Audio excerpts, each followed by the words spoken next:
विहान आता पूर्णपणे रोबोटिक मोडमध्ये गेला होता. अर्पिता त्याच्या जवळ जाणार तेवढ्यात तिच्या स्मार्ट वॉचवर एक मेसेज ब्लिंक झाला.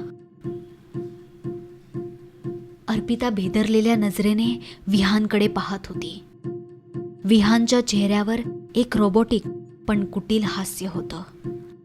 अर्पिताने गुपचूप दीप्ती आणि नीलला कॉलवर ॲड केलं आणि सावधपणे रेकॉर्डर चालू केला. विहान पुढे म्हणाला, होय Arpita, I was the first test subject. Bhaskar proposed the original prototype. त्यावेळी ज्या ज्या लोकांना पैशांची अत्यंत गरज होती ते लोक स्वखुशीने या प्रोजेक्टचा भाग झाले.